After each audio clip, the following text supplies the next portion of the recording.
the two girls. He throws one through the damn window glass door thing. And like, Charlie don't look like the type of person to me that I've ever seen at the gym, is all I'm saying. I ain't never seen him on the bench press, is all I'm saying. I ain't never seen that. Yeah, I don't know who he's tossing around, but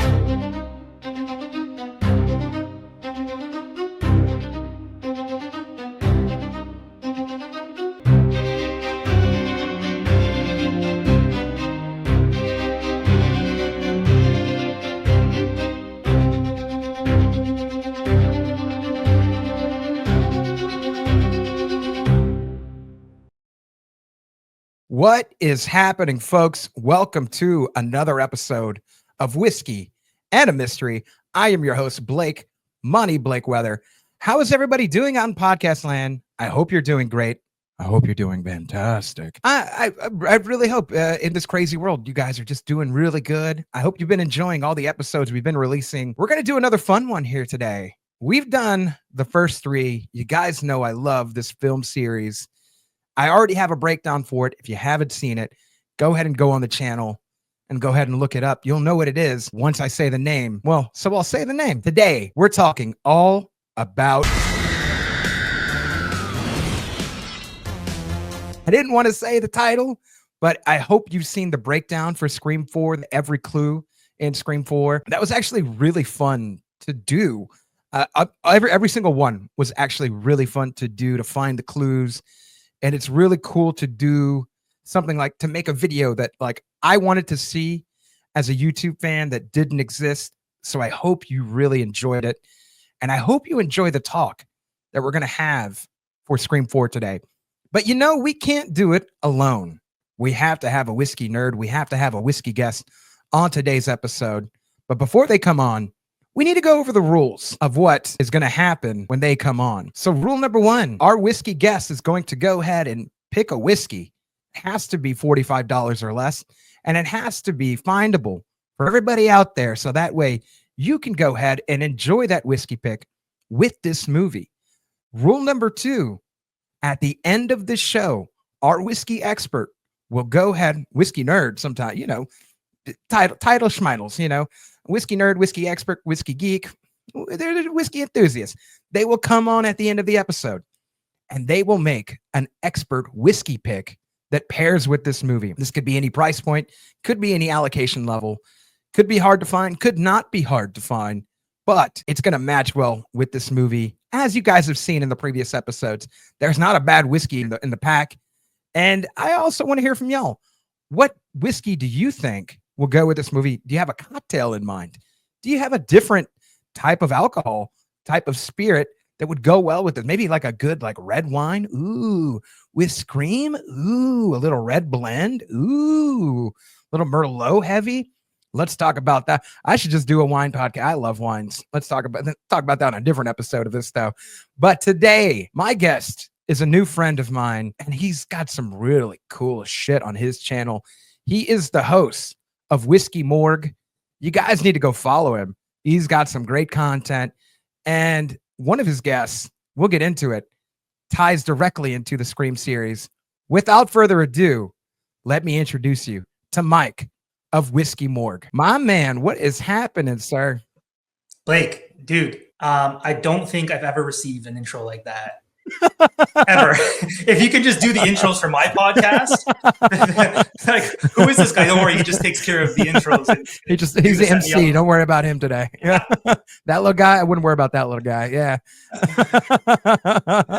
Honestly, dude, I know we were talking before this, but I'm super pumped to be here. You know, pairings is my thing. So when I get an email saying, hey, you want to watch a horror movie and drink some whiskey, talk about it, you drink some whiskey, do a few pairings, I was like, say less. Let's do it. Say less, fam, as the kids say. As the kids say. So do you prefer Mike or Michael, first of all? If you're not mad at me, I think Mike works well. Right. Yeah. Usually it's just Michael and people are upset with me. Like, Michael? And you're like, what did I do? What did I do? You have to do it like a Dr. Loomis voice. Let's cut to a clip of Dr. Loomis from Halloween right now. Michael, go home. Go home. Dr. Samuel Loomis. But yeah, no. It is so cool to have you on. And the tie-in, obviously, you interviewed Lee Waddle, who played the man behind the mask. So a lot of people don't know. I think, and I see this in the comments. A lot of people are like, "Oh, such and." I get this argument all the fucking time. Stu, ladies and gentlemen, Stu killed Tatum. We're not having this debate anymore. Stu killed Tatum. Like, that's just what happened. All right. I know you don't want to believe it, but if it was Billy, why did he go back inside when Tatum dies? That's all I have to say. If it was Billy, he would have just gone outside. There's nobody outside to see Tatum die. It was Stu. All right. But the actors are not Ghostface. It is stunt actors for insurance purposes. This is absolute fact. Everybody knows this. And Lee Waddle was the man behind the mask. He was the Ghostface on Scream 1. He was also in Scream 2 as well. It was him and another guy named Dane, I believe, who was the second stuntman in Scream 2. And they travel Comic-Con to Comic-Con. They love to meet fans. You had the honor of having Lee on your podcast, and that was quite a fun interview to do, man. So big tie-in to the series. He looked like a blast to talk to. Yeah, I mean, it was fun. And I think the coolest part about it, and it kind of dawned on me the other day, and I had done like a small post about it, was that, I mean, I grew up watching everything Wes Craven, like one of my favorite directors. Watched Nightmare on Elm Street. He could have lived off of that franchise forever. So many other cool movies in between. And then comes out with Scream in 96. But I think what was cool about the conversation with Lee was that was the closest I could get to like hearing about Wes Craven and his creativity at the time. Right. So when Lee was talking about determining what Ghostface would be and what he would look like on camera, it was incredible for him to walk me through that conversation that he had with him and kind of being like, I think, also the vibe when he was talking about, he wanted him to be like menacing and this Phantom. And I was just like, in that first scene with Drew Barrymore, I'm not cut to a clip as we're talking, but in that first scene when he just darts across the house and you're like, that's very Phantom-like. Yeah, he's swift, he's nimble. Like, you're just like, this guy is just, he is a Phantom. And, I think it really set the bar for who is Ghostface. When you think about Scream, that opening scene is like really the foundation to everything. And then we see callbacks, and we'll get into it later on, even in this film. But the fact that Lee was involved in that, yes, other people have played him, played Ghostface, and Lee did the first and second. But I feel like Lee set the bar for who Ghostface is. To me, he goes by OG Ghostface. But hearing his conversation with Wes and being able to like hear a little bit about like what they were discussing in the room that night before film was just incredible, because now that's what we know what came to be. And that opening is like so quintessential Ghostface right there. Yeah. As soon as I finished talking to him, I literally went inside. Must have been like midnight when we wrapped up, and because we stayed on later, and he's a good time. And I went and I just had to watch the intro, and I'm like, whoa, I was just fucking talking to that guy tonight, and he's Ghostface. Like, that's what Ghostface is to me, and he was able to establish that. So yeah, it was cool because talking to Lee and what he was doing, but then also getting to tap into, bless his soul, Wes, and like being able to kind of hear about that creative process was just absolutely incredible. And even Drew Barrymore being a sport and being like, throw me to the ground, like, let's do this. Yeah, like let's get the scene. And I was like, that's so cool, because like, yeah, it's what's been ingrained in our mind. If anyone who doesn't even know Scream, they'll recall that first scene. You have, and I love the notion, and I listened to the commentary for the first 4 movies, and I love this notion that Wes was just like, this could be its own short film, and it still is scary. Like, it's still menacing. It would still hit, and it's just like, yeah, dude, absolutely. And that's what I love about the intros of Scream. We'll get into this one a little bit later, but like, mainly the intros for Scream are always, especially the first 2, are these short films that can live by themselves. You don't need the rest of the movie. If you just played that for somebody and they're like, that's a short film, it's very scary. It's very scary, dude. that would kill it at the Modern Film Festival, like the shorts. Like, you could just throw those in there. Yeah, absolutely. So that's such a cool time that you had with him, man. But let's get in not only to your podcast story, but your story. Mike, how long have you been in the bourbon game, my friend? I've been in bourbon I mean, I've been drinking bourbon since like 2014, 2015, but Yeah. Okay. Whiskey Morgue started in 2020, I guess, like October. I know my anniversary date, October 13th, will be like when I launched Oh, nice. Whiskey Morgue. And the short of it is that like when I started it, I just I enjoyed drinking whiskey, and I didn't want to just post pictures of bottles, and I wanted to have some fun with it. So I've been sitting on it for a year. It's one of those where I'm like, I'm going to start on Instagram one day. Like, how hard is it? Like, I have a collection. I have bottles, and back then I thought my collection was like 20 bottles, but I'm like, I got some good shit. I got some good shit. I have a strong collection, yeah. And I remember like just like trying to think about it, and my wife was like, "What do you do on a regular basis?" Like, and you're like, I drink. Yeah, I drink and I know things. That's yeah. And I put on a horror film, and I pick a drink, and she sees me standing in front of the bar thinking about what I want to pick. And I guess I was like not even consciously pairing at the time, but I kind of was. And the coolest thing was that like I credit her because she bought me like a Funko Pop calendar. Like I used to have it out here somewhere behind me, but it was like the 13 days countdown to Halloween. Oh, that's cool. And each day was like a mini Funko character. And she was like, for the next 13 days, you got to pull a character out. And on that day, write a short pairing with like, your whiskey. For that movie. Oh, that's fun. Yeah. That's so much fun. Yeah, it was pairing boot camp. And and it was funny because at that time, like I was new to it. And I'm a writer. Like I've always enjoyed writing, and this was going to be like an outlet for that. It was going to be like, okay, highlighting what bottles I have, but like really giving some thought to the pairing and the parallels between what I'm drinking and what I'm watching. But I used to write, when I look back, man, it was like 3 or 4 sentences. I'm like, I'm pushing the limits of the internet right now. Listen here, people. Listen, Yeah. I am the M. Night Shyamalan of my own generation. Calm down, everybody. Don't pack my Instagram all at once, okay? Yeah. But yeah, and then the short of it is just like it kept evolving. And I felt like as I built an audience, I got away with a little bit more. Next thing you know was like, well, people are reading, so I'll do a paragraph, and then I'll do like 2 paragraphs. I kind of like have tapered off.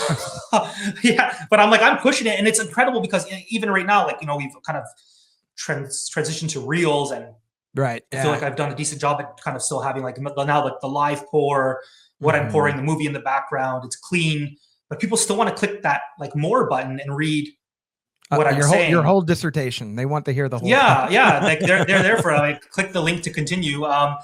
But yeah, and then it's been cool because like where I'm at now, it's like everything evolved to video content. I grew up reading Rue Morgue magazine, like my favorite horror magazine. They reached out to me and said, let's do video content.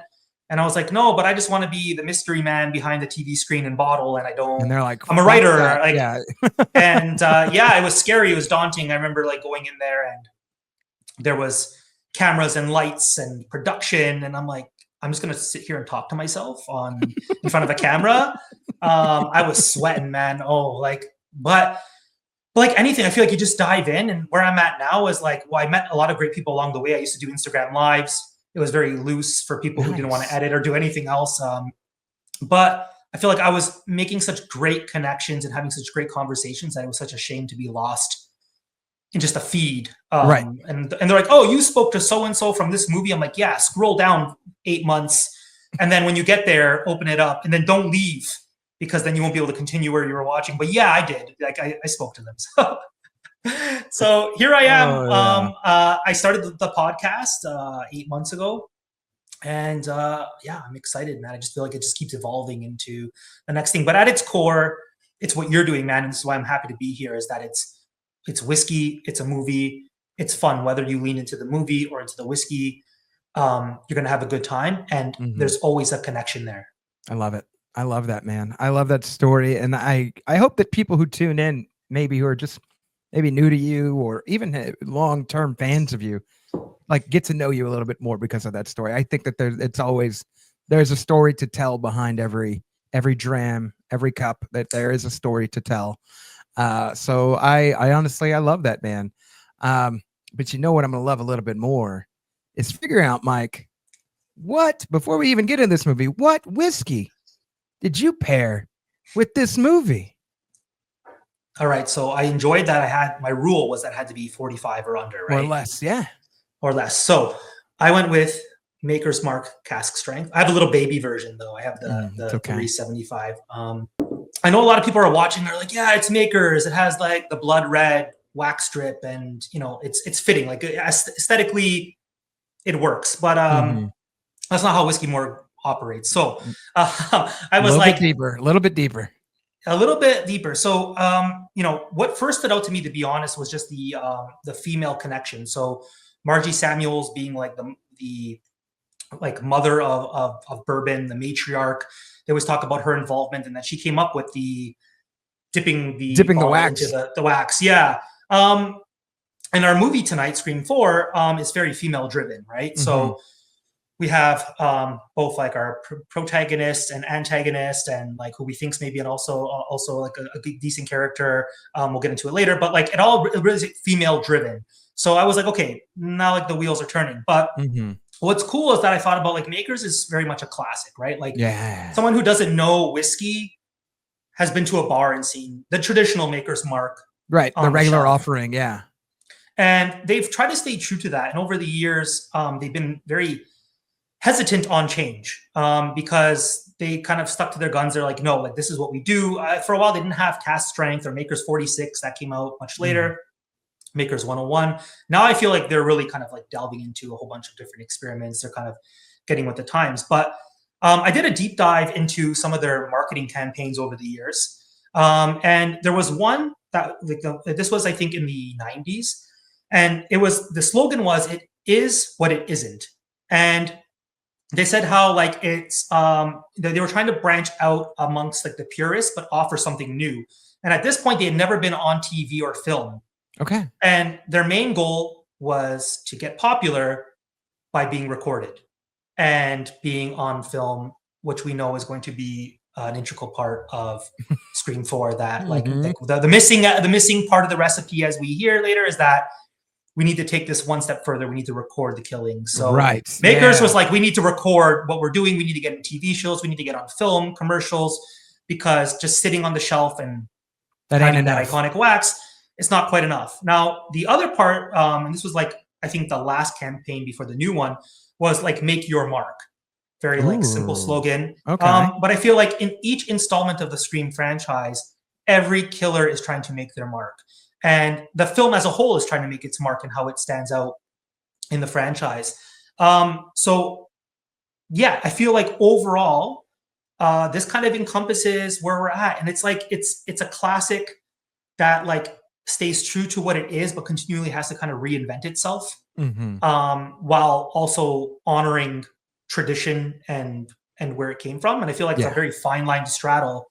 And that's what Scream has had to do even up to the recent releases, and especially in Scream 4, which we'll talk about tonight, because it's a really like pivotal change and shift in the franchise. Absolutely. It's their first chance at like being like, well, it's sequel, but it's also kind of a reboot too. That was the first, that was even before Scream 5, I love that choice. It also, the bottle, I bought it tonight for $35.99. Obviously, it's not this bottle. And I would feel bad if I just sip this oxidized little. Eventually that will go. But you know what? I had to buy a new bottle. So let's be right back. The reason I was holding off on you is because it's not just a bottle. It's a slam dunk bottle. Slam dunk. I've only heard the lore of slam dunks. Like I haven't seen one myself. It's a drippy bottle right there. Look at that. Look at that, dude. I saw it, and it was the rest of them are about like up to here, right there. I saw this and I was just like, nope, that's the one. That's the one I'm buying. That has to be the one. And just because I'm going to do this on the fly, Scream 4, I don't know if it still stands, but for a while it had the most kills and bloodshed in the franchise. Now, a little bit of cheating because the intro, but I think, you got the slam dunk. This is the slam dunk of blood dripping murder, man. Here we go. Absolutely. Let's cork pop this bad boy too. Ooh, that sounds nice. That was nice. I've had this before, but it's been a hot minute. Even though that one's a little bit low. It is one of my go-tos, but it's been a few weeks. So I'm happy to enjoy this. It also goes for about, this one went for $35.99 at my local Total Wine. It could be a different price depending on where you're at regionally. I've seen it for some weird reason as high as like 52, $55 at like a little Jimmy's liquor store or something. And I'm like, brothers, what are we, my brothers in Christ? What are we doing? What are we Well, doing? that's why I messaged you and we talked about it, because I said, like, I got, like, well, I mean, I've gotten a full bottle before. I'm just using this small one, but I got it for, I think, under 40. Yeah. But then when I went to, I was like, how much does it retail for? And when I put in like Maker's Cast Strength retail, I got a wide range of prices. Yeah, one store had it at like 60, and I'm like, yeah, again, like, Lord, what's going on? Yeah. But yeah, I'm like, most markets, I feel like you're going to pick this up between 35. I would say $60. buy this particular bottle at a bigger retailer, whether that's a grocery store that sells alcohol. I live in Texas, so that's not the case. Or in states like Texas, they have these bigger distributors stores that are these mega liquor stores where prices are just really low comparative to, again, a Chris's or Jimmy's or, you know, Cliff's liquor store or whatever, your neighborhood liquor store. They may price this up a little bit, but this still does fall underneath that $45 price range. I've got a nice pour of this bad boy. Let's cheers. Let's go right into it. Cheers. Let's smell this bad boy. Oh my, every time, man, just caramel, brown sugar, little balmy with a little bit of spicy. Yeah, it's just, you know, it's like classic fare. And it's like, yeah, even though people would say, yeah, it's always those notes, but this, like, Maker's just does it so well. And the cask strength just dials it up to like 11, right? Oh man. And then like that weediness. If you love like a good, like weeded bourbon, it's all over this. And I find when it's done well, like, on the nose, I already kind of get a little bit of like that cherry in the background. And I know I've had it before, so I know what's coming for me. I know that it's in there, but yeah, just that brown butter, vanilla. Right in that, yeah, right in that whiff. All right. Well, cheers to you, my friend. Cheers. Boom.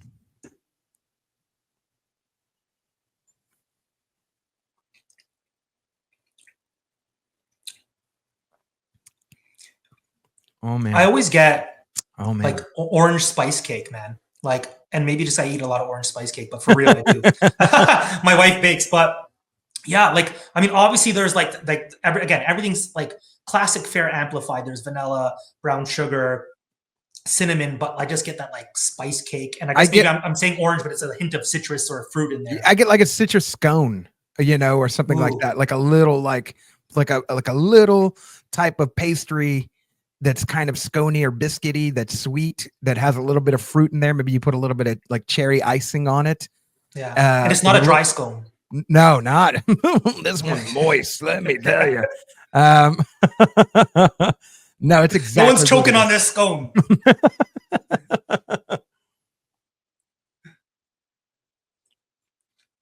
And it's so returnable. I mean, I had a different batch when I first tried it.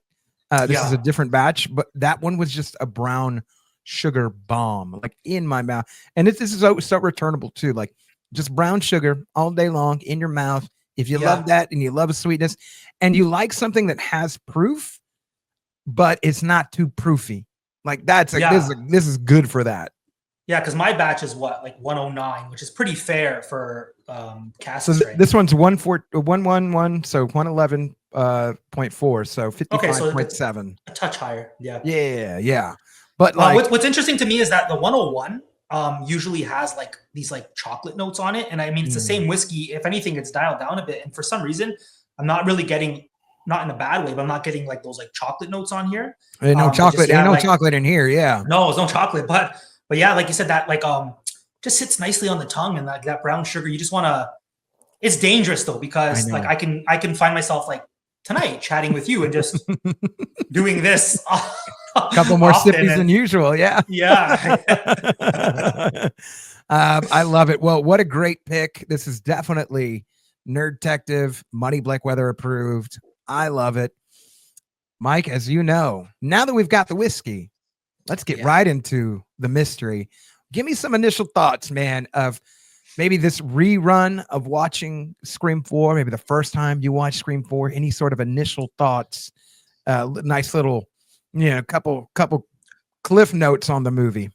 Yeah, I mean, if there's one thing that I take away from it is, I thought I knew the movie well. Again, it's been a while since I watched it. Mhm, I feel like it's one that has kind of like naturally been written off a bit. Like if mhm. I'm going back to like classics and I'm watching through, it's not really the one that I go to. And when I told a friend that I was going to be on your show, I mentioned to him like, "Hey, I'm doing Scream 4," and he's like, "Ah, really? You got 4?" And I was like, "Why do we feel this way?" But anyways, getting into the watching the film finally, Mhm. I feel like, with some more perspective and understanding now, I guess as the franchise has grown and it's aged a bit and made me feel really old, considering yeah, number one, we're gonna celebrate like the 30th anniversary soon. But In like anyways, yeah, in like a year. yeah, but no, it just made me realize like how pivotal this movie was, and I kind of like teased it in the beginning with the pairing, but like to creating a shift in the franchise, right? So up until now, it's just been Sydney and our core group of characters for the most part, with like other people popping in. But you could tell they're trying to take this into like a new era. They're ushering this new era in. And not only are they doing this with like a mix of legacy characters and some fresh new faces, but they are also kind of changing it up with like responding to the times with like internet. I wouldn't say we're quite in social media just yet. Well, they mentioned Facebook. Mhm. So they mentioned, I guess it's there, right? And the Facebook killer. And I think it's such an important part, and that like the movie thrived off technology. Everyone always said like, well, if there was call display in the first one, then the whole movie would be done. But like that, like, Scream's always been one step ahead. So I feel like they're always kind of like looking to like the zeitgeist and what's happening at the time with technology. And I feel like this is the perfect response to it. Week later, we can talk about what, like, if there's flaws and whatnot, but I think Yeah. overall I do like it more. And what stood out to me as like, as like I guess we'll keep it as a high, but like kind of on this point is that when they're at the book signing and then they find out that there was the murder, and it's news to the police, and it reminded me of like how even in today's world, like news travels faster than just getting to like mass media or even the police. Sometimes it's people, it's phones, it's like word of mouth spread Right. through via social media. So I just thought it was cool because I feel like it's all like Scream has always had its finger on the pulse in Mhm. terms of like society and tech. So I feel like that was like a really good high in terms of like this was necessary. Listen, this is like when your team's rebuilding. Okay, they made the right moves. It may have not panned out the way you wanted in the first season, but there's Well, a vision. Like, let it play out. Let it play out. yeah, Yeah. Let it play. Yeah. No, I think that's good thoughts. I would say my initial time, I watched this in movie theaters I guess it came out in March or April of 2011. And I remember just being so excited watching it. I remember just like flipping out at the beginning, and we'll get into that like in some different crazy ways. I was just like, what the fuck is going on?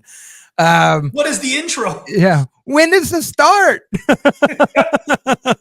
What is reality? It's meta in meta. It's a box inside of a box, and it's a little Russian doll. But I remember like having like some like very happy feelings about the movie and still like enjoying it on rewatches. It wasn't until though I went back to go and rewatch it for my breakdown, for the Every Clue breakdown, and I was just like, oh my God, like this movie. Why don't we love this movie? Like this movie is so good. Like, what are we talking about here? And I will, and ahead of this, I will go ahead and watch my breakdown just to sort of be in that mindset to be like, I need to look out for these clues. But if there's something else that I noticed, maybe I did miss something. What is it that I missed? And that's the continuous battles with Scream that I have. It's what did I miss? What did I not see the first time or the second time or the time where I heard somebody's review on YouTube and they're like, this movie's shitty. And it's like, yeah, is it though? But like, is it though? Like, did you just miss stuff? And you're like, I'm looking for this in a movie, but you missed the whole point of the movie, or you missed the whole details of the movie. So on like a rewatch, I just find newer lines and newer things that I enjoy about it, like a little clip, and I'll add it in here as I'm talking. But like, there's this scene where like they're at the Stabathon And like it cuts to Kirby and she's in the audience and she just kind of gives a look over to Charlie as he's walking by. And I was just like, why did I never notice? It's like 2 seconds. It's like 2 seconds. Yeah. It's really, really quick. But I'm like, I never noticed that. Never. I've seen this movie 1,000. Who Mandela affected that right now? Like who added that? Who did that right now? Okay, So, what's crazy is as you were talking, I was gonna say that a lot of what I feel like on the flip side, like the negative side, is if you okay, we all watched this. If we watched it in theater, we're all old enough. We're a mature audience here. We were younger. We watched it in theater. We will never really get back into the mindset of like you remember feelings and reactions, but I wish I could go back into my brain guessing who the killer was. Like I can kind of piece things together, but was I picking up on the clues? Was I with friends? Was I trying to make out with the girl next to me? I don't know, right? Like the first time I watched it. So I feel like we scrutinize film a lot, and then you get into these reviews, and I feel like some of it becomes Mandela effect, where it's like if you just say something enough, people are like, "Yeah, Scream 4, I don't like it because." And I'm like, "But did you watch it? Like, did you? Right. Did you really have you really watched it? Yeah." So yeah, and it's that for me. Like I have just good memories with this movie. I have even better memories breaking it down and taking it serious and trying to find stuff. And I highly enjoy that we're going to have a good conversation about this. I've seen it 1,000, 100 million times. Again, I have to do those breakdowns. I come back to this. The only thing that I say that we'll get to it in the low. I mean, well, I'll just save it for my low. There's a little thing I don't like about this movie, but on the whole, it's a fun. Like I would just tell people, it's a fun rewatch. It's funner, just like Scream 3. It's funner than you remember. It's way funner than you remember. So it's a great comeback movie. But let's just stop beating around the bush. Let's get into our highs and lows, Mike. Mike, give me a high about this movie so that way we can actually get into the shit. And also people out there, dear Nerdtectives and audience, you damn well right there will be spoiler alerts. I don't give a shit if you haven't seen it. Like it's happening. Right? Meow. Mike, go ahead. Give me a good high from here. I mean, we got to start with the intro because I feel like we joked about like the intro that never ended. But I mean, I mentioned the whole like meta, but it's like this callback to the first one, like being home alone, and you think you're starting to watch the film, and you have your characters, and you get the call, and it's Ghostface, and then someone gets killed, and then you're like, oh, they were just watching a stab movie. Now the real film's starting. Right now, and then you realize like that was stab 6, and then it's stab 7. And it was fun, and I think like when you mentioned like that like nostalgia of it, how fun it was. Watching it again, I just remember being like. And now with a little bit more insight, to be honest, from talking to Lee about like Wes's sense of humor, I'm like, oh, this is spot on. Like, when are we going to even start? But it's just, it really is meta because it's so self-aware. Like Scream was already a commentary on horror films. Now Scream's a commentary in on itself. So having like the intros and those cameos, they had some like great cameos. Kristen Bell and freaking, what's her name from True Blood? Anna Paquin and Kristen Bell in that second intro scene. And even the other two girls were sort of like teeny, actresses or whatever. But it's like, dude, what? You see them and you're like, wait, what? What are we doing? Like, what? Yeah. And you're like, who's in this film? What do we sign up for? Yeah. And you're like, oh no, psych. Like they just got stabbed and stuff. Everybody dying right now. Yeah. Yeah. Which is why I said there's a little bit of like cheating in the body count here. But because that intro really like knocks off a few people before we get to the film. But yeah, it just, for me, like that was a great component of kind of being like, you're going to watch a Scream film. We're going to do like a nod to the first one and a callback, do some fan service, but we're also letting you know that this is going to be different. Yeah. And I think even when they're talking about Stab 7 in like the intro, they talk about the Facebook killer. And that's what they refer to.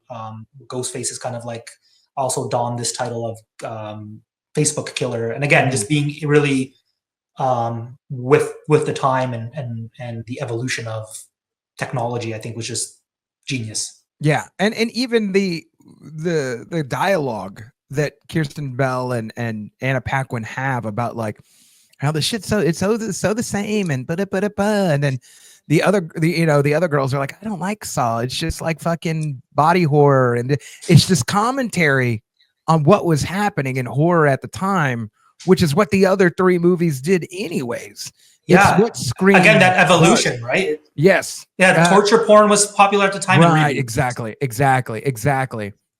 And then you get to them actually the actual start of the movie, and they're even having a dialogue. Like, if the intro for Scream 6 is Scream 5, and if the intro is Scream 7, like, what is the intro? And she's just like, it doesn't, you're overthinking it. And she's like, am I, or is whoever wrote it just underthinking it? Cut to that clip right now. You're overthinking it. Am I, or did whoever make it just underthink it? There's a reason I don't watch these movies. I love that scene. I love that scene because you can't have Scream without having some sort of meta commentary on the horror genre itself. Call it self out without tell me you know what you're doing. You tell me you know what's going on without telling me, without looking at the camera and being like, I know what's going on, you know? Like, don't give me the Deadpool treatment, but also kind of give me the Deadpool treatment. Like, kind of tease me a little bit. You know? Yeah. And what's cool is that it's the first time that, like, again, we talk about the shift, that they're not just relying on the original plot, and even the movies, like the Stab movies and that franchise has gotten ahead of where we're at as viewers. Mm-hmm. So now it's like, well, at first it was like, we're recreating what happened in Sidney Prescott's life, and the Stab movies were kind of replicating what happened in reality. But now it seems like there's been new stories in terms of like what happens in like a Stab 4, 5, 6, 7, because they're up to 7 at this point. Right. And then in one of them, there's time travel, right? Apparently.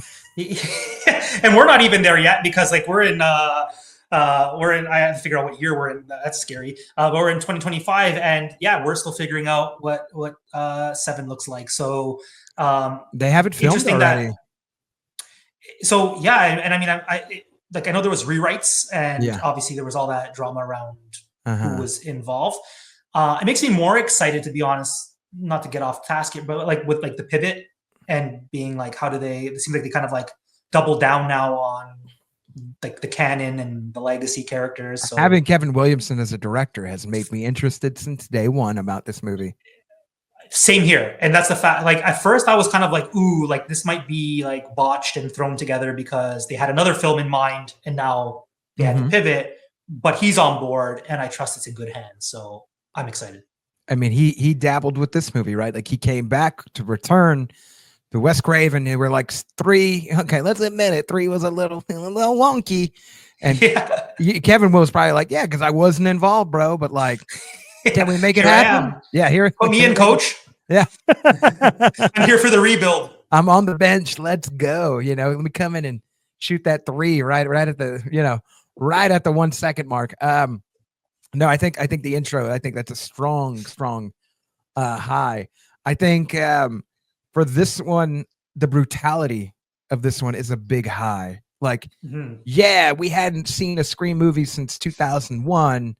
And then we come back and that Olivia scene where she's just getting beat up. Like, oh yeah, she's just getting beat the shit by the killer. Like he kicking her, like he comes out and just fucking front kicks her. And you're like, oh my God. And then like stabs her through the hand. And then you finally see her and she's just like gutted, like intestines. Literally gutted. And you're like, yeah. Oh my, blood everywhere. Like, I don't even understand how there's so much blood everywhere, but there's blood everywhere. Like Sydney is there and like, there's just blood all on the walls. And you're like, how did that even, what? Like, I forgot how bloody it was. It kind of reminded me of like the Terrifier 2 scene, like the infamous scene, but just like the walls plastered with blood. And I'm like, I don't remember this. Like, again, when you revisit the film and I'm like, wait, her intestines were out on the bed. Like, and the whole, like in the first one you hear like, I'm going to gut you like a fish. And I'm like, oh, like in this one, oh, he actually Lydia's gutted like a fish. yeah. Everything's out there. Yeah. She's definitely gutted. Even Anthony Anderson being stabbed in the head, the way that that was brutal. Like this killer is brutal. The kills in this are just like the ante it's up. Like I was like, bro, this killer he ain't fucking around. And I think one of the scenes that even displays that is like when Dewey comes in and he's trying to save Gale and he like shoots at the killer. The killer's still like, you shooting at me, bitch? Let me stab Gale real quick. Like he didn't care about getting shot. He was just like, you know what? I'm still gonna stab a bitch, like right there, like bah. And it just get a little shoulder shot in there. Yeah. You're like, what? You are ballsy, Ghostface. You are so ballsy, sir. But again, yeah. like in the intro, the commentary was like, yeah, I don't know about those Saw movies because it's like torture porn. And here's this a scream we've never seen before, where it's really like, it's not just the knife to the stomach and you don't see anything and they bleed out and Right. die. We're seeing knives to the head and people being gutted, and like, yeah, it's definitely a huge step up in terms of brutality, the gore, and brutality. Yeah, this Ghostface he's not fucking around. He came, he's standing on business again, as the kids say. He's definitely standing on business. So yeah, that's one thing I can appreciate is like they up the ante with Ghostface, which is what you'd want. You'd want Ghostface to be a little bit more. He's a kid, like he can he could be a bit more nimbly, you know, and like got a little bit more energy, you know. Stabbing the mom through the mailbox, like who does that, bro? What? What? Like that's a wild kill. R.I.P. to Aunt Kate. You know what I mean? Like, Isn't it funny though how, and I notice I do this too, that like, you know who the killers are in the end, but you still refer to Ghostface as like this its own entity. Its own entity. Yeah, he's his own company. Yeah. Yeah, and I could talk when we get to lows. I'll talk about how maybe it's in low-ish, but and this happened in other films, other Scream films as well. But yeah, in terms of like if we're gonna ride the high, like I like a menacing, brutal Ghostface who's just like no bullshit, and he's gonna fucking put knives through mailboxes into your body. You're not safe. No, not at all. Mm-hmm. Yeah, that was a big high for me. Give me another high about this, man. I love the cinema club meeting. I just think it really on so many levels. On the basic level is just that, like, I love the idea of, you know, every high school, and I've shared this with Blake before jumping on here. In every high school, I teach at a high school, so I see it. There is a cinema club. Like, I remember when I was looking into this movie, someone said, like something about the name, or like, you know, just like, oh, like cinema club, like why? I'm like, no, wait, you're in high school. You got to put it under some umbrella, because you're not going to be like slashers, Club Anonymous or whatever. Yeah. Like let's study serial killers in my club in high school. So cinema club is the perfect guise for kind of hosting your little camp here. And you go in the room and it's plastered with like classic horror movie. The hills have eyes and shit like that, isn't the background? And I love they always like pay service to like Wes Craven. Nod to like I gotta big up Wes and then just some other classics. But here's where Wes is that he puts his poster on the wall. Let's like big up that. But then I love the line when they're like, yeah, this is epic. This is so amazing. They're like, you know, beyond if we got like Jamie Lee Curtis or like Linda Blair. And they're like, you're kind of like third tier dream. Yeah. Again, for just pushing the narrative is that like there's this obsession, and they kind of go over the new rules and what it's missing, and the idea of recording the kills. And you have like old and new in the same room. Mm-hmm. And I enjoy this like juxtaposition between, because this is exactly, it's like this fork in the road for the franchise. And here they are in like cinema club. And I know for myself then, you know, that's when I got thinking, I'm like, oh, is it both guys? Mm-hmm. Is it one of them? Like, because obviously they're so obsessed and fascinated, but I'm like, it'd be too obvious if it was the two of them. So I just remember this getting me thinking a lot, like enjoying the scene for what it was, the cheeky humor, but also kind of like advancing the narrative as well. Right. It's a good way to throw some exposition, but in a fun, it's doing the Randy thing without having Randy. Yes. Yeah. That's exactly that's the perfect way to chalk it up, is that basically like them two are like the substitute for the Randy in terms of knowing all like the horror lore and the rules and being fascinated with all of that. Mm-hmm. Also, I poured this little booger right here. Poured a little bit of that, and that oxidized baby. Man, it don't even. It's just straight sugar bomb right now. Like you don't even get none of the fruit. It's just straight sugar bomb. Like I love it. I've the first bottle I ever bought of this, to go off topic a little bit. First bottle I ever bought of this, I shared with my friends, and I was like, "Doesn't this taste like brown sugar?" And they were like, yeah, bro, that tastes like brown sugar. Like, that's good. Yeah. You yeah. know, and they had brought, like, a buddy of mine had brought over the regular makers. I'm like, this ain't no regular maker shit right here. Like, this shit right here, this shit called Def, you know? Yeah. It's like, it's good. So yeah, this is One thing I'll mention too, just because we're here. So my cousin's getting into whiskey, and he knows enough, very new to it. And because I have a plethora of bottles to choose from, he wants me to set him up with each week, like 5 pours, like 1 ounce. okay. I guess he poses it more as homework to his wife when he's like drinking these bottles throughout the week, these little 1 ounce samples. Nice. But what's crazy is that, like, I threw in titles. I forget what I gave him, but I gave him some other like epic weeders, and he was like, I get him to rank them, and he ranked Maker's Cask Strength as his number 1. And it beat out, there was some, I forget what was in the mix. It was like, there was definitely like Weller Antique, which I love. I love Weller Antique. I love Weller. Yeah, Antique. there was a few others in there, but he was like, yeah, I love that Maker's Cask Strength. And just like a lack of like bias and influence. He really is just kind of going off like, I don't know anything. I'm just tasting through these. Yeah. Mind you, and he's new. It's a new palate, and maybe it's because he's familiar with But it don't matter. makers. It don't It matter. don't matter. And that's what it is that, like, back to the pairing, is that like it comes back down to you know what you're buying, man. Like you're here for a super fun, accessible slasher movie, just like you want a super fun, accessible whiskey to pick up and dive into. Yeah, absolutely. Absolutely. Let me go into another one of my highs real quick on this. Gale Weathers in this movie. She's been, honestly, as I've watched the franchise, and I think you've maybe seen some of the every clue breakdowns, but yeah, she's the quintessential sleuth / detective character that we have in this series. Yes. And I didn't put 1 and 2 together until I did the first breakdown, and I really tried to watch a lot of, funny enough, you're a writer. I try to watch a lot of writers who write murder mysteries, and they were like, well, there's usually 2 ways that this goes. You write your hero and they are the detective or the sleuth, or you have a hero character and there's another character who's a hero or who's the sleuth / detective.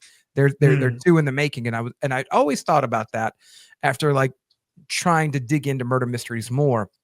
So when I revisited Scream for the first time, I was like, well, Sydney ain't no damn detective. No. But Gale is.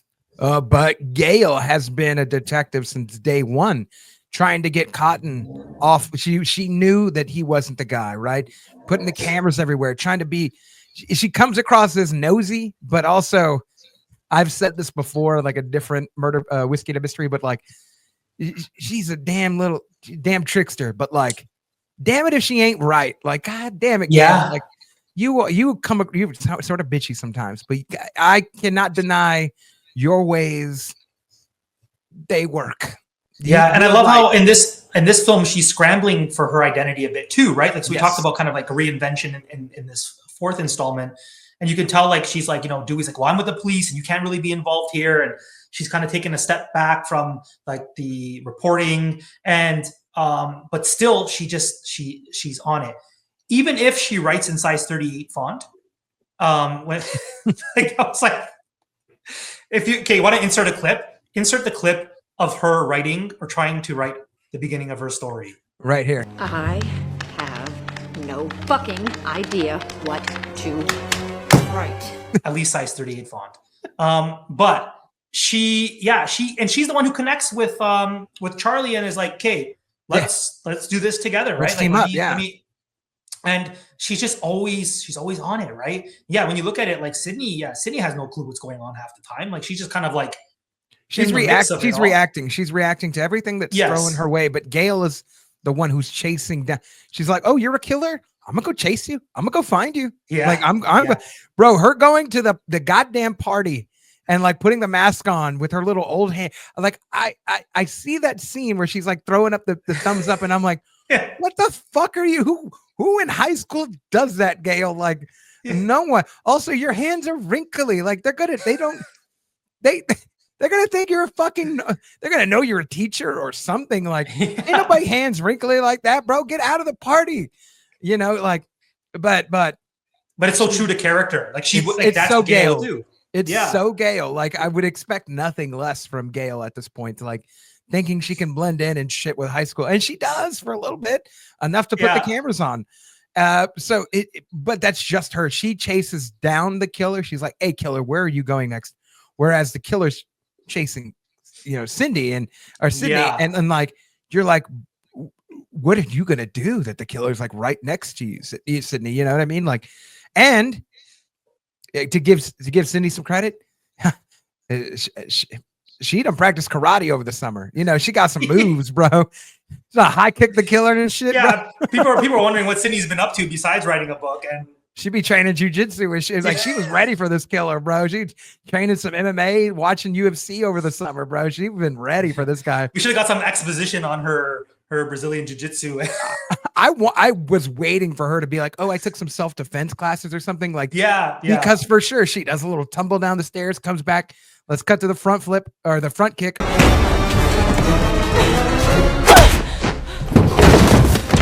And the killer's just out. Like he's just out for a second. And you're like, damn, girl. Like you are the next UFC women's champion. Like this is crazy, dude. But yeah, I mean, that's a great plus for her. But for me, Gale is just a standout in this movie, even though she gets benched.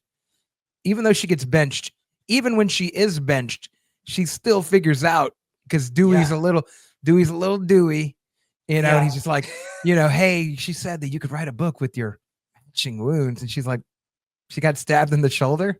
And you're like, yeah. And she's like, how did she know I was too? And he's like, oh yeah. And you're like, oh my God, dude. Like, yeah, don't give this guy a gun. Like he's going to shoot the wrong person. Like, even though I heard that, like in this film, he kind of made the argument that he didn't want to come off as silly. Like I don't know, fucking bad. Yeah, dude, you outdoing yourself. Mm-hmm. The last thing I'll mention is my high. I have like noted here. Yeah. And we chuckled about it before jumping on live, as we do. The drinking game, like the Stabathon drinking game. I was like, yeah, this is like exactly. And I forgot. Well, I mean, not that I was paying attention to it. I didn't know like in years to come, I would like create a whiskey page where I pair whiskey and horror. But yeah, it's but you know what? Like the internet failed me because I don't really dabble too much with like AI. But I went on like chat and I was like, if I was playing this drinking game for Scream 4, how many drinks would I have?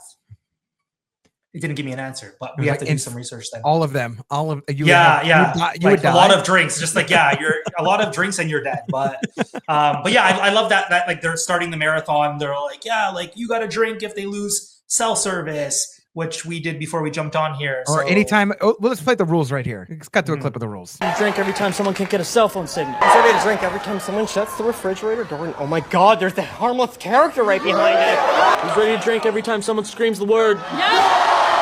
But like the one where he's like, anytime like character comes on, and behind the refrigerator, and it's another character. It's like, yeah, dude, that happens. This all happens. Yeah, and then the other one was like as loose as like just, oh no. The character shouts, oh no.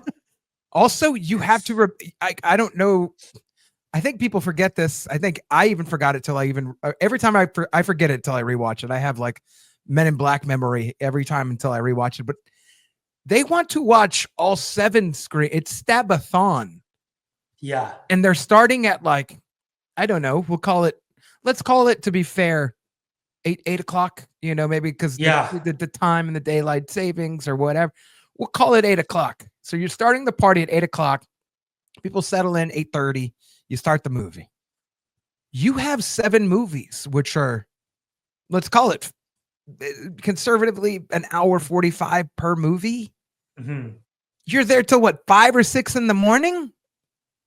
The fuck? No, just the fuck, bro. That never dawned on me because like in the scene that like I just brought up as a high, in my mind, I'm like, yeah, like we're watching a movie and let's make it a drinking game. But like, yo, you're drinking. Okay, we're gonna stay up between 8:30 and 5 and drink every time these things happen. You're gonna die. We're all just gonna die of alcohol poisoning by shit. You're not even making it to midnight. Probably you're not making it to midnight, dude. You're dying.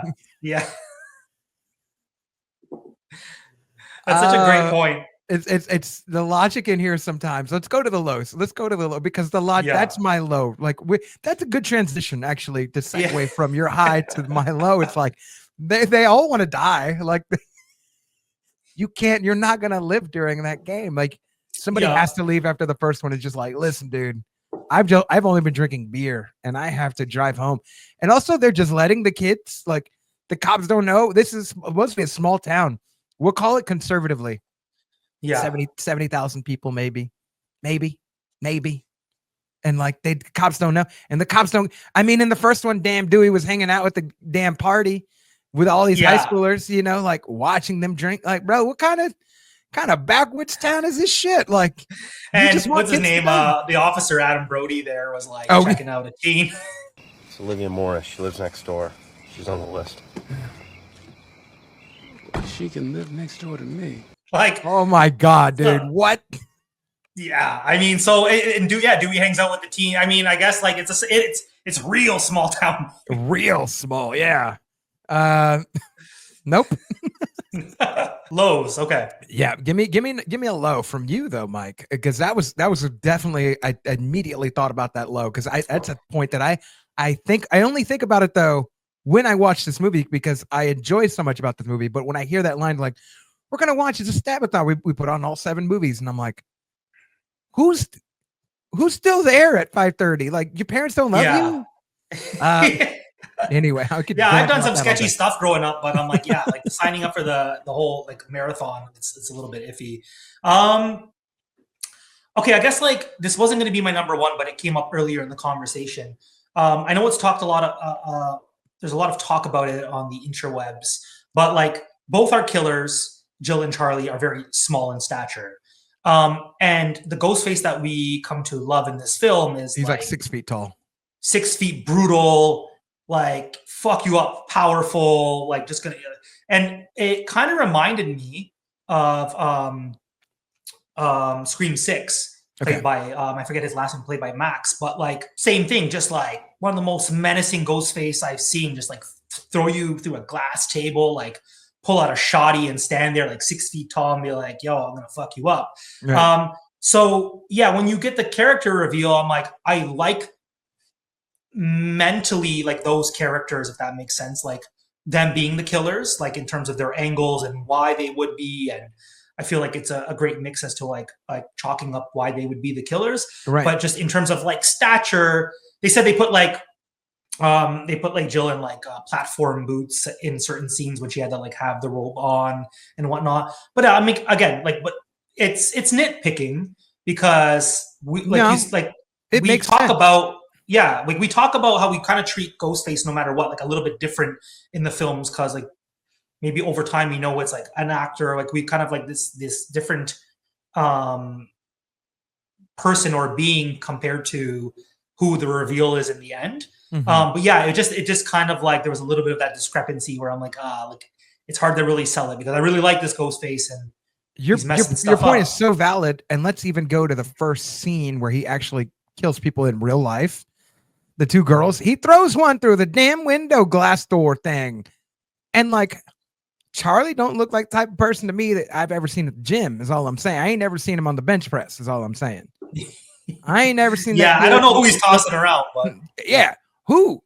And that girl had to have been, okay, well, conservatively, 127 pounds, maybe 121, 127 pounds, 5'3", okay, maybe 100, 116, 127, somewhere between there. Body weight, however you're carrying it, yada, yada. But to take somebody even like that and to fucking toss them. Just chuck them. Like it's an Olympic sport. And you got them little measly muscle. You got them little measly arms, Charlie. Yeah. I'm not buying it. I'm not buying you tossing a body like that. That's not happening, dude. Yeah. Like Jill had a little bit of like when I like the self-harm at the end. Maybe like there's a little bit of redemption there because I'm like she has a little bit of that crazy in her, you know what I mean? Like you can know all the karate you want, but there's a little bit of crazy there. I don't know karate, but I know crazy. Yeah. And I'm glad you picked up on that. But why wouldn't you? Of course, right? Yeah, like like so. At least with her, I'm like, oh, she's just like psychotic. Like you get some of that like psycho strength, and I can see how maybe still the height's not making sense, but right, maybe. But Charlie there, I'm like. No, man, you're not. I don't care how much meth you've smoked, Charlie. You are not tossing a body through that glass door. I'm putting money in Vegas on that shit right now. That's a great call. To add to the killer thing, I'm gonna need a second, and I'm gonna need a drink. Yeah. How the fuck the killer goes from the party to Sydney's aunt's house, kills the cops, offs everybody, then is immediately we know that that had to have been Charlie. He's back at the party and nobody was like, oh, you got here late, like what? Like nobody questioned him. Nobody, oh, you got here a little, oh, nobody called that out. No, even Robbie wouldn't have been, if they're best friends. If my best friend, I was like, hey, you're right behind me, right? Yeah, I'll be there. Yeah, and those two are like tandem. Like they're just constantly in the whole film. They're together. Like they're going together. Like they're driving. It feels like that. We don't know, but it feels like they would have gone together. Like that feels like they would have been in tandem. So for one to separate from the other, and we know that it had to have been Charlie who killed the cops, who killed Aunt Kate, because Jill doesn't take credit for it. She said, I even had to have my own mother killed. She didn't say I had to kill my own mother, right? She knew that Charlie did that. She wasn't present. She didn't want to be present. She actually didn't do a lot of kills in this movie. She left all the heavy lifting to Charlie so she could to the smallest arms. To little small arm, little small arm Charlie. Can we start a GoFundMe for Charlie biceps? Like, get him, Charlie, get him. Little flyweight, little straw weight Charlie. But yeah, little small arm. But yeah, he's over here killing everybody, and we know that had to have been him. But just the timeline is so wibbly wobbly right there. And I know that in Scream they do time cuts. You watch the first movie, time cut, it's downtown time, and then all of a sudden the van's following the cop car to go to the party, and time cut from the time Tatum dies to the time it literally Tatum dies, the killer walks in the house, and then people are leaving. There's a time jump. There's a time jump that happened that wasn't immediate. That was not immediately boom, ba boom, ba boom. There's time jumps that happen. I totally get it. But how far was that party? How far is Jill's mom's house? Right? How far is Jill's mom's house? How far is what's her name? Hayden Panettiere's Kirby. How far is Kirby's house? Like, how far is the distance between all this? If it is supposed to be a small town, it ain't gonna be too far, but they make it seem like when Dewey's driving, he's like, I'm still like, 10 minutes out, bro. I'll be there. And it's like, how are you 10 minutes out? It's supposed to be 10 minutes from one side to the other. Like, what are we doing? What is the geography? What is happening?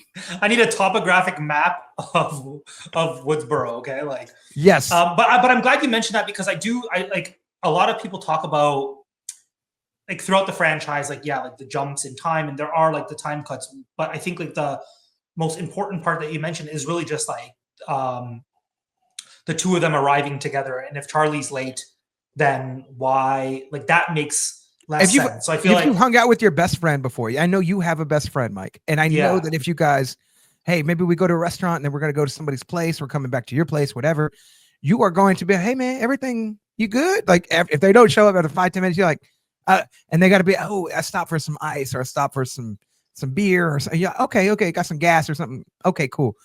But like if they take any longer than that, you can be like, bro, what did you stop at Walmart? Like, what did you do, bro? Like, did you shit your pants? What are you buying? Right? Like, what did you do? What did you do? That didn't even come up. That wasn't even a topic of conversation. That's all I'm saying. That's all. I almost forget if this was my low or your low. It's my low, but we've We've made it a combined. Yeah. Okay. Low, right. Okay. We're going low. We're getting low together. Okay. We're doing. I got another low. Okay. Yeah, Garth Brooks' "Friends in Low Places" low is what I'm saying right here. Oh yeah. I wanted to like refer to another cheap EDM song, but was it Flow Rider who was Flow Rider getting low, Okay. low. Yeah. There we go. Sadly, that's what comes to mind. But it's okay. Even moms need some good music sometimes. So Flow Rider fills that gap in. yeah, we got to do it for the moms. So, and you know what? Like, because you did the breakdown, I mean, you are the expert, but you kind of got me second guessing on my next low. Okay. But watching it again, I mean, it doesn't really give anything away, but I felt like the clues, or at least what was trying to be like the distractions or red herrings, were like too on the nose. And so I had noted like, Sydney's agent is like, I told them I'd kill them if like they didn't get the poster right. And before like Jill gets in the car with Kirby, it's like, oh, like I love that line. It's like, yeah, you got to promise not to kill me. Promise not to kill me. Yeah, and you know what? Maybe it's because it's foreshadowing, right? And and the whole purpose is that later on it clicks. So I love that line, but I can get how it's a low. You're like, oh my god, really? Like really? But it's a low because now I know the film, right? Which is unfair. Like it's like it, but that's why it's hard to judge Scream films for that reason, because you're like, well, now I know everything, so it's easy for me to be like, well, that's on the nose. But at the time, again, can I teleport back to my first time watching it in theater? That would have just went over my head and be like, I will say, when I heard that line, I was like, oh, this bitch is the killer. Like this bitch is the killer. Like I did think that. Oh, Blake knows. Blake. Yeah. Even little young Blake, little Blake, little Blake at it was 2000. This movie came out 2011. So even little 22-and-a-half-year-old Blake at the time, motherfucker knew. Like I heard, like, you got to promise not to kill me. I was like, oh, that other bitch is a killer. Like I'm like, yeah. Oh, Emma Roberts, she a fucking. But then the movie goes on, and you're kind of like, no, she wasn't around none of the kills, and she got. Well, it's true. They do a good job at then distracting from. Yes. It wouldn't be her. And then they put it. I guess it's still kind of my low. Is like they make Trevor like so bluntly like, oh, he must like the over the top obvious like red herring when he's not, like the fact that like he sneaks in the window. And like Sydney walks in, it's like the callback to Billy sneaking into her room. Let's cut to a clip of Sydney walking in. Oh, sorry, I didn't. No, he's just leaving. It's my ex. That line though, where she's like, You remind me of me. I'm glad somebody said it, because that reminded me of you too. Like that reminded me of Billy walking in. So I'm glad we called that back, because without having to do like a cheesy flashback, just for Sydney to have that line, and you're like, I was thinking the same thing. Yeah, and this is where like I'm saying it's a low, but like at the same time, it's not super low. We're not going too low with this one. But then and the last one I noted was like Officer Judy, when she's like, we had a past. Oh, that fucking scene right there, dude. That was creepy as. Yeah, because then you're like, oh shit, because like she kind of came out of left field, and like. You just think she wants Dewey to eat her lemon square, and that's it. Do we not all want to eat, lemon square? Hey, it's not cheating. Not cheating if you just eat a lemon square. Yeah. Thanks, deputy, but no thanks. Sheriff, you're not cheating on your wife if you eat my lemon square. Yeah, but I would be cheating on my diet. But she was super. She's like, remember we were in Peter Pan together? Remember that time? Yeah, her eyes got like zoned in too. Like down face. Remember that time we shared tampons? And you're like, no, dude, I don't. No, Sydney's like, I don't even know who you are. Yeah, you were a little messed up. Yeah, but I wasn't. But I you had a lot going on. But but I was there for you. You remember? We were in group therapy together. Yeah. You're See, like no. This was supposed to be like a low where I'm like, you're trying to like throw something ridiculous in there, but I'm like, also when you go through it again, it is pretty creepy and like a decent like left field throw it. I don't know. Like, this is like I struggle with like even saying it's a low, but we'll just for the sake of the segment, we're gonna say it is. But I'm gonna say this. So did you watch not to like give myself praise? Did you watch my breakdown though? The every clue breakdown for this movie. I did, yeah. Okay. I did my homework before coming into it, yeah. Did they make sense? And was there any other clues for the killers for you, especially on a rewatch, where you're like, That could have been a clue. Like I could have Blake could have seen that. To be honest, no, man. Like I like to pride myself to say like I know the films and this is what I do, but man, like your breakdowns, and I'm not just blowing smoke, but like No. they're on another level. So I actually, like I said, like this is why like some of my lows actually kind of like get flipped on their head because of like how well you broke it down and kind of explaining how each part like services like A clue. yes, yeah. Because like I said, my initial low, and I just for the sake of our conversation, I stuck with it, and I'm like, yeah, it feels a bit on the nose. Yeah, but that absolutely. also is like, but also like they've done this a few times before. They know that like there's that, but I feel like it's a little bit more layered than that. And like when you mentioned like the Kirby glance, Yeah. like just like I was like, oh, like I forgot about that too, right? That just like kind of like glances over. She just like looks over, and I'm like, ooh, you into that guy? Like you was you trying to feel your boy? Like good on Charlie, bro. Yeah, and yeah, and it's almost like that like silent nod, like. Yeah, so I feel like it's just like on the surface, it seems like it is on the nose, but I feel like there is a lot more to wrestle with, and I think it would. I think to this point, right? Like if we have to imagine if Scream was they were just book series, right?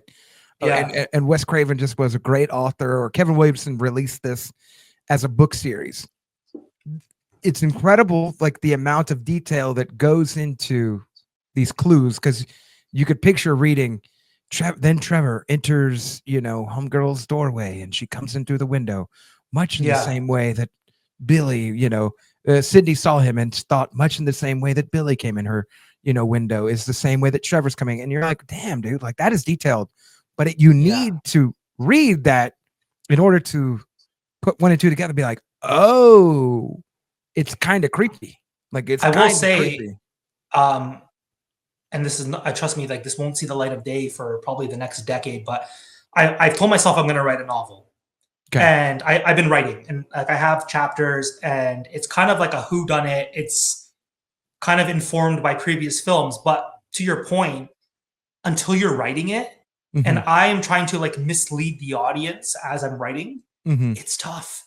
It's like, very tough. Yeah, like to do it well and to feel like it's like going to come across like where it's not like, again, like maybe super obvious, or like, it's a lot harder. And so like when you mention like taking that to like a text or seeing this as script or as a novel, you have to give credit where credit's due. Like no other slasher horror franchise I feel like has written in like these clues and distractions like Scream has. No, like that's one hill that you can tried. Like there's been various movies and there's been various slasher whodunits, and that's sort of what I do murder and a mysteries, partially on. Like they exist, but like, do they exist as well where you can create 6 movies and you're like, damn, dude, like one of them killers I didn't even know. Maybe one of them I got, but the other one, like, all right, that's good. Y'all got me, and that's good. That's good right there. Yeah.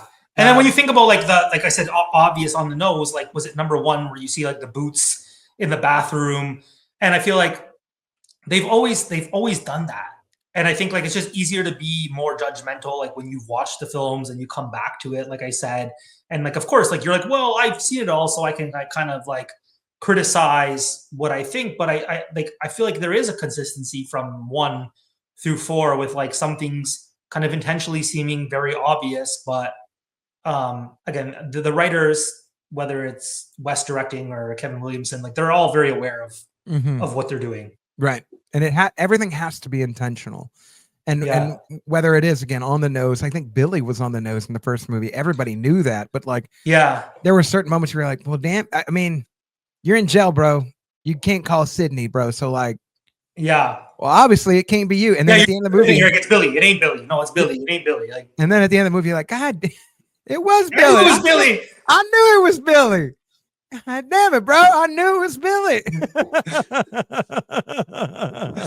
I'm gonna sip out of my water as we sort of say all that. Let's cut to a clip of Billy right now being crazy. How about that? What do I have to do to prove to you that I'm not a killer? I think this movie does a good job even we could say lows, and like there are logical pain points and silly wackadoodleness. But like, at the end of the day, fun slasher, who done it? We all know it.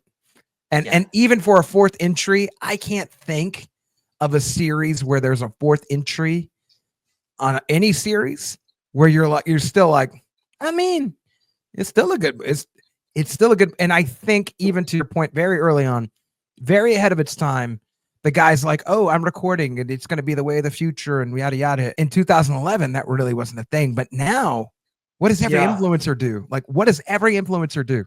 They record every motion. They would have one of them damn things. It basically got one of them when you see them carrying the little, DJIs or their phones and they're carrying them around that literally did do a good job. Like that holds up. Like that does hold up. Like social media influencers are these guys that are recording every movement, everything.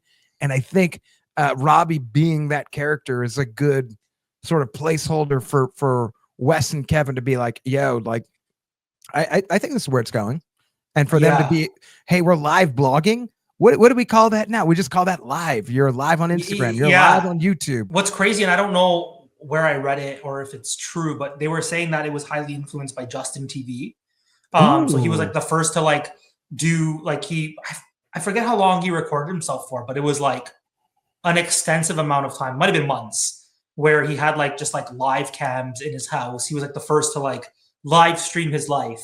So they said they pulled from that, which is crazy because like I think it was him, it was Justin who later created Twitch. Oh wow. And like so would evolve into Twitch. So again, like just being so aware and just being like ahead of its time. That's what the franchise has done, and that's where I give it credit. So again, like is Scream 4 the perfect film? Not by any means. No. But I think it's a good film, and I think it's an important film because without that, we don't like move away from solely the legacy plot and those characters. We don't get the integration of like new tech and social media and wanting to be famous and streaming things. I think like it deserves a lot more credit overall as a film. Also, my big low that I wanted to say from when I started the whole thing, when I was giving my you said you have one big low. The glossiness. Not a fan of the glossiness. Not a fan of that glossy fucking look that's on the whole movie. I understand why Wes wanted to do it. I heard him in the commentary. He wanted to sort of create, hey, it's not the same as the other ones.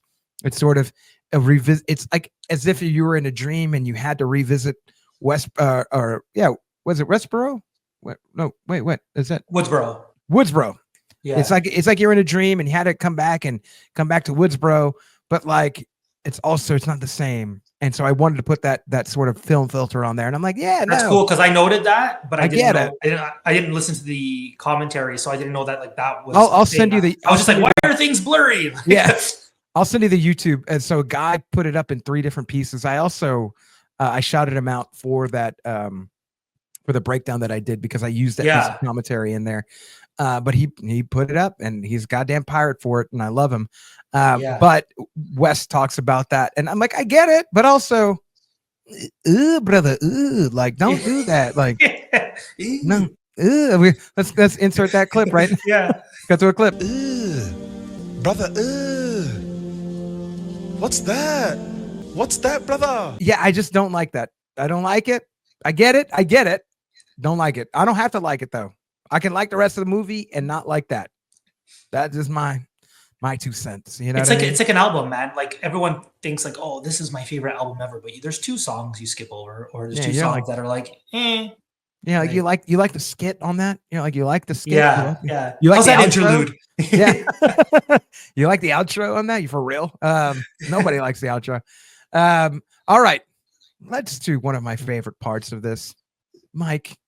As we round this out, as we sort of land the plane, I gotta know. I got a big question. A lot of cowbell. Who's your MVP? Oh, Kirby all day. So I'm going Kirby because there's 2 layers to this. Okay. So I feel like watching Kirby, she was so perfectly someone who I felt could be a final girl, but also someone who I thought is potentially the killer. And like you said, like there's like the subtlety, like she knows her movies inside out. Like I was attracted to Kirby, like just hearing her like physically.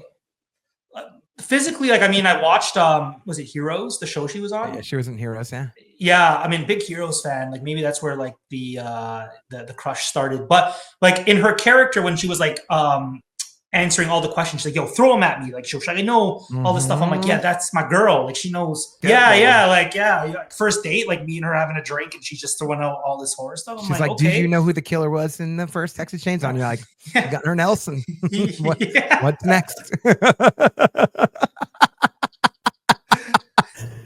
That's great. And so I'm like, I feel like she just seems like the best rounded character. Like she's very self-aware, like she's mature, she knows her shit.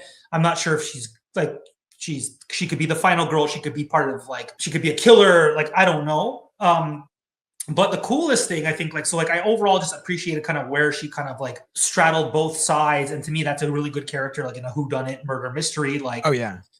She could either be someone we ride off into the sunset with as our final girl, or she's menacing and knows her shit in horror and she's a killer too. And if anything, I think her more than Charlie could throw someone through a window. But that even though that wouldn't make sense. She looked like she looked like she lives. She like she does not skip gym day. Is all I'm saying. No, like yeah, like Kirby's putting in reps. Putting in that work. Yeah. But the coolest thing that I found out later on, because like, and this is like knowing and further on in the franchise when she makes a reappearance in 6, but she put a clause in her contract that she couldn't be killed off. So even though we see her on screen get stabbed in the stomach, and you know Charlie gives his little speech there and then stabs her in the stomach, you think she's done for, and everyone's like, "Is Kirby dead? Is Kirby dead?" And like, she's definitely not dead. Because no matter what they decided to depict on the screen, now I heard Wes Craven wanted to do something a little bit more ambiguous at first, and they went against it and they had her stabbed on screen. But either way, in real life, like Hayden Panettiere, what's her name? Panettiere was like, nah, like I want to make money and I want to appear later on. So I'm coming back. Do whatever do whatever you want with my character. You can show whatever the hell you want on screen, but I'm coming back and I'm gonna be in future installments and make money. So I enjoyed her as a character in terms of like towing the line, but then also just like what a boss move in terms of you got stabbed to death on screen, but you're like, yo, I wrote that in my contract that I couldn't die and I can come back. Yeah. How about yours? A girl never dies. Yeah. No. A girl never dies. What's that clip from Game of Thrones? Do you know what I'm talking about? A girl is not afraid of death, right? Like, or whatever the clip is. Let me cut that clip in right now. A girl must become no one. Which one's the many-faced god? There is only one God. A girl knows his name. And all men know his gift. Yeah, that's a good clip. I love that. I love Arya and the god of many faces or whoever he is. That's great. Yeah. But yes, my MVP for this movie, there's only one. There can only be one, and it's Jill. Damn Jill. Like usually a villain would never be my MVP, but damn Emma Roberts, if she didn't fell off, she was trying to be the final girl. That little talk with Sydney where she's like, I don't know what I would do if people looked at me all the time, and what was it like when people look at you? And I like Sydney's reaction. She's like, People stare at me. Oh, you're funny. You're funny, Sydney. You know, you've been through so much. That's cute. Yeah. Yeah, you're cute. But she sells off. She gets cut. She sells off. Hey, they got a toxic boyfriend. Hey, like all this other shit, you know, but like, you crazy girl.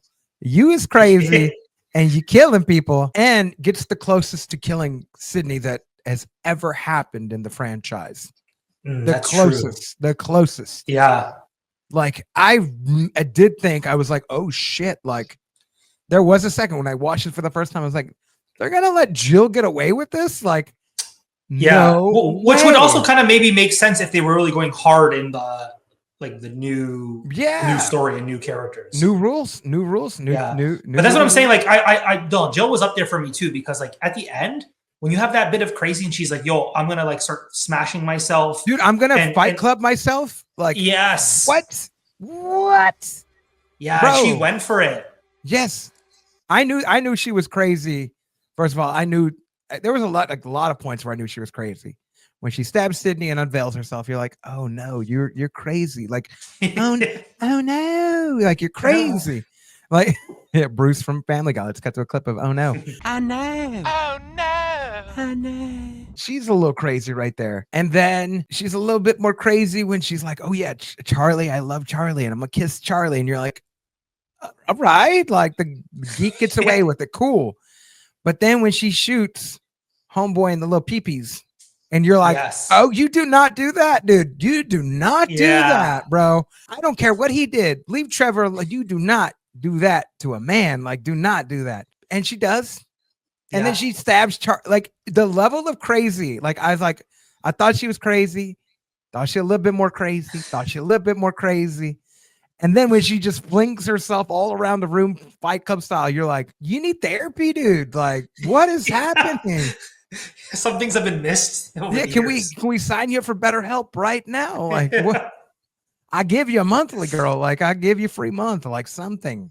And like, even at least like in the first one with like Billy and Stu, like they're going back and forth, and like there's a little bit of like blame and what they're gonna do, but and like a bit of betrayal, but with Jill, like it's just like she gets there and she's like, yeah, fuck you, Charlie, like you're done for, like thank you for your service. Yeah. And you're like, yo, what did Charlie have in this, bro? What was his stakes? Like why like, I mean, other than just like being obsessed or being like a natural killer, you're like, yo, Charlie didn't come into this with much to gain and just got he was just trying to he was trying to get it in. He was trying to get him a little loving. Look, geek wants some love. That's what it was. That's literally what it was. Yeah.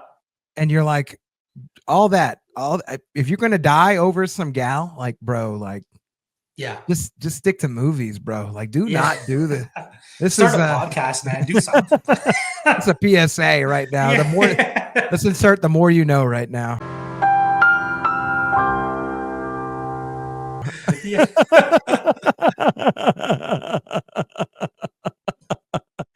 Yeah.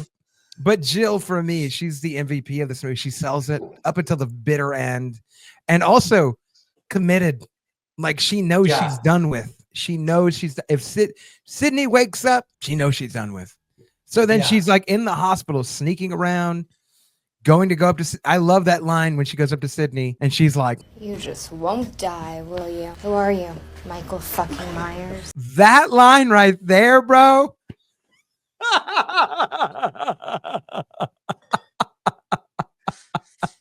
I wrote that down too. Like, if you look at my notes, it just says Michael, or who are Michael fucking Myers. Like, I don't know where that's coming in, but thank you. Like, thank you.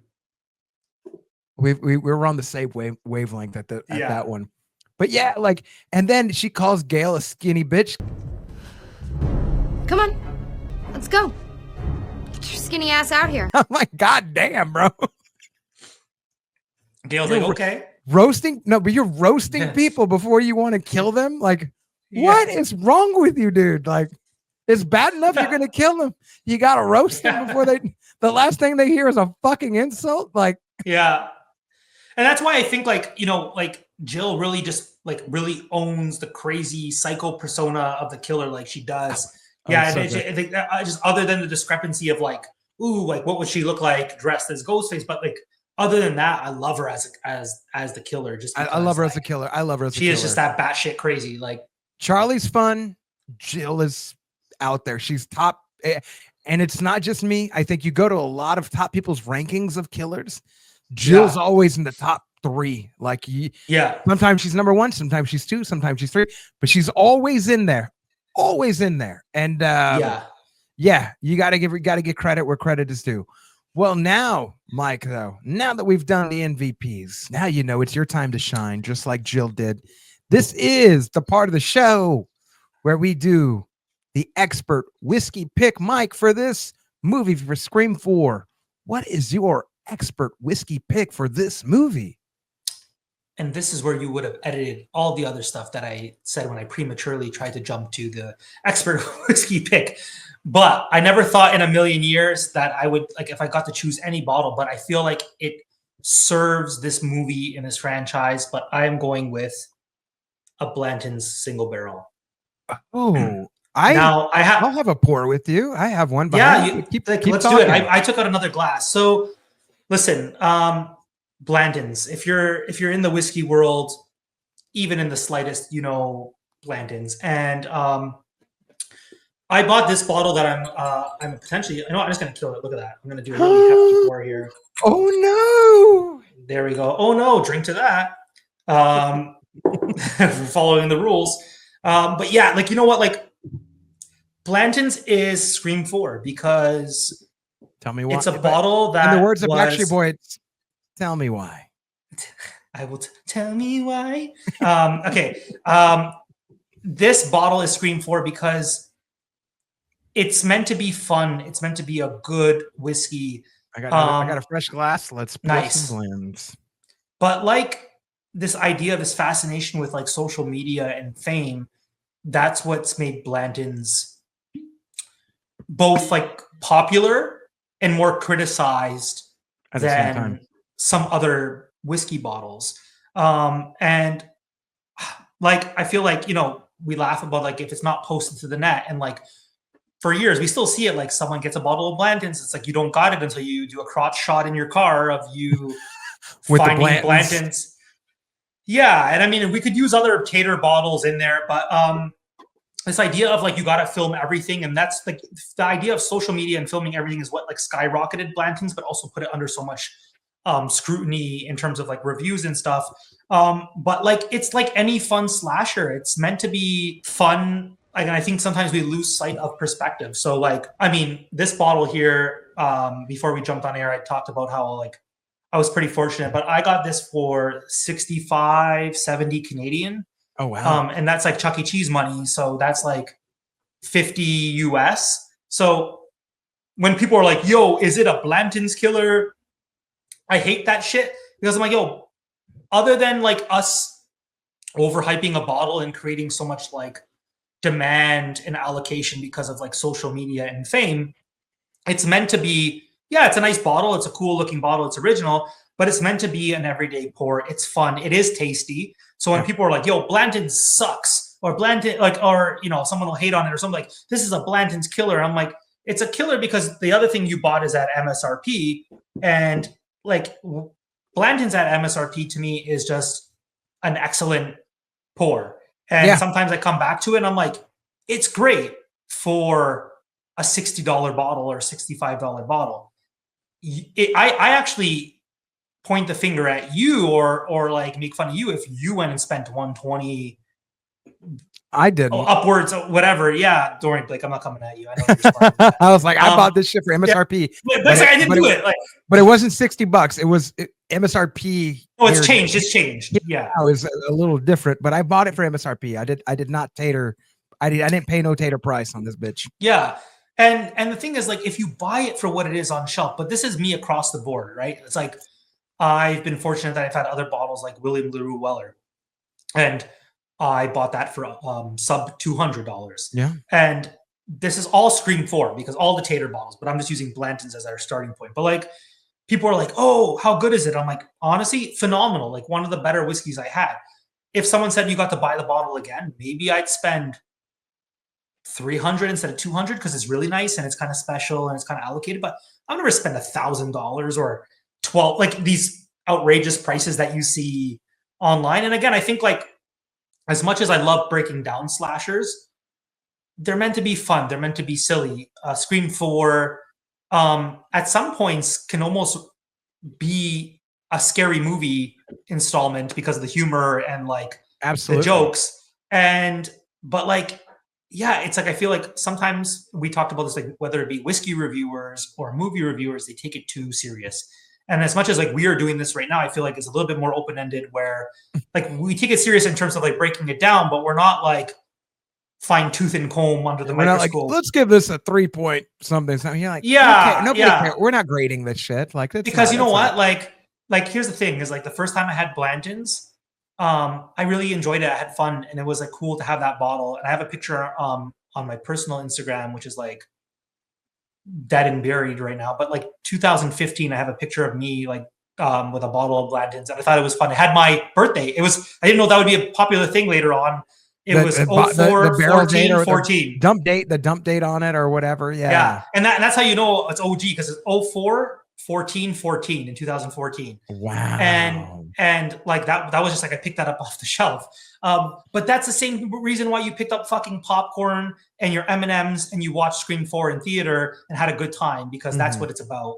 And then sure, we can go back later on with like highbrow criticism and be like, oh, well, you know, Blanton's is this and Scream 4. Yeah. You know, but it's when you look at it for what it's meant to be, it's fun. It's good. Blanton's is solid. If you have a chance to pick it up at like MSRP, pick it up. It's a good conversation piece. I love sharing it with friends who don't think they'd get to try it. Maybe I do too. I do too. And I will say this though, it's unfortunate that I share with them so much other shit that I have like 60, 50, 55, 60-ish bottles. And then it's unfortunate when I share them Blanton's and they're like, that's Blanton's. And I'm like, yeah. we should have started there. Yeah. It's not, I'm like, it's not that it's bad. It's not my favorite. I'm like, it's not my favorite. I will buy another one when I'm done with this one. But you just tried some other stuff that has a lot of different proof or flavor. It's tough. It's tough when you go up, you're building your, it's tough when you go up on the ladder to come down on ring one as far as proof goes, not flavor, but as far as proof goes. And then you're like, and I'm in the same camp, and you hear everyone who like now has been involved in whiskey for years. And I have like a bottle of Blanton's Gold. And again, being fortunate, I've had a few of them and I'm like, oh, Blanton's okay, but Blanton's Gold. And then someone above me is like, well, Blanton's Gold, but have you had Blanton straight from the barrel? That's I did last Friday, and I will say this: they should just make all the Blantons that way. Like that shit right there, like I was just like, oh my God, like, oh my goodness, like this. Well, that's like gold is tremendous. Like a few proof points higher. I think it's like 50, well, in percentage, like 51% or something. And it's phenomenal. Like I love gold. Okay. But like, and when people are like, yeah, straight from the barrel is like the true expression. I get business, money making, Blake. I mean, it's cast strength Blantons basically. Like. Yeah, but yeah, like that's exactly what it is, right? So I mean, like I get why they have like their tiers, and there's even like the green one I have, the special reserve, which is I've heard of this one. 40% or 80 proof. But yeah, like it's solid, and I think like when you told me I could pick anything, kind of to circle back here. I was super excited because I have a lot of fun bottles and really interesting bottles. But I'm like, if I'm going to service this movie and what like the message is and the overall pairing, then for that reason, I have to go with. We've got to circle back to this. A Blanton's single barrel. Yeah. Let's land the plane right now, Mike. This has been such a great time. We've got our expert pick. We've got our MVP. I appreciate you so much for taking the time to come on tonight. Mike, where can people find you though? If they want to reach out to you, talk about horror movies, talk about whiskey, I want you to just do me a favor. Just take over my show. Here's my hands. Right. You take over my show and you let people know where they can find you. Welcome to Whiskey Morgue's shameless plugs.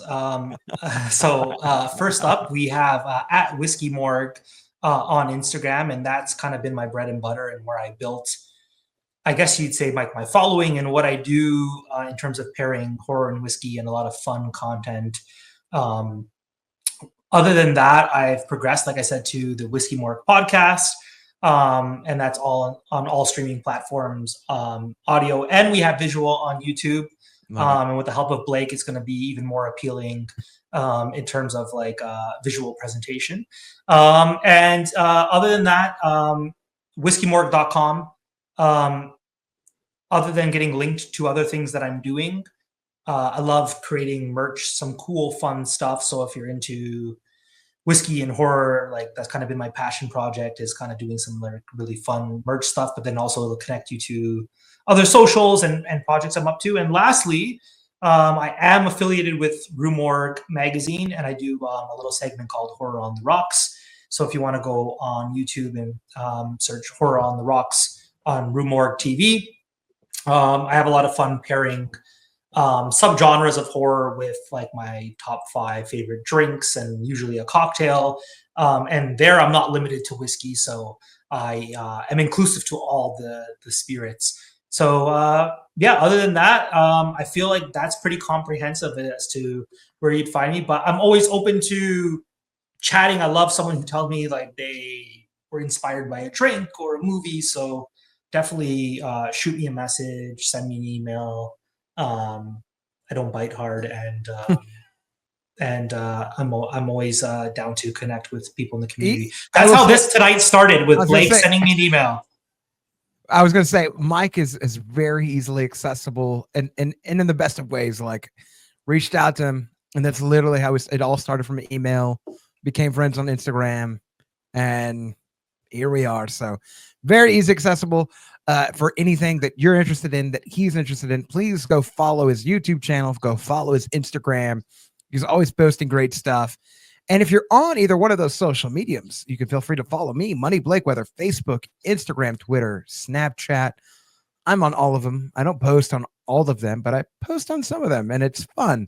Or if you just want to hear me talk about murder mysteries or whiskey or something of the sort, or if you're only Murders in the Building fan, go ahead and tune in to my breakdown every week of that show here on Nerds at Night. Feel free to like, comment, subscribe. I want to know, what is your favorite whiskey to go with this movie? If it's not something that our whiskey nerd tonight picked, let me know. Or if you have tried it, how did it go? And did you enjoy it? I'd love to know about that. Feel free to follow Nerds at Night also on X and on Instagram. It's all Nerds at Night. You can follow us. Just find the logo, and you know that it's our channel. I want to thank everybody for tuning in. I appreciate y'all for just making this series fun, tuning in. It's a passion project of mine, and I'm going to continue to do it. I'm going to continue to pick great movies, continue to have great guests. And if you liked Mike, guess what? He's coming back on for part 2. We're just going to figure it out after this show. So stay tuned for that. Hopefully you're following him, you're following me, you're following the channel. And I want to thank you for just taking the time. A second, 2 seconds, 5 seconds, a minute. If you're here, fantastic. Thank you so much. And like I always say, whether it's morning, evening, afternoon, whatever time you're listening to this, I do appreciate you. And until the next case, I will see you. Peace.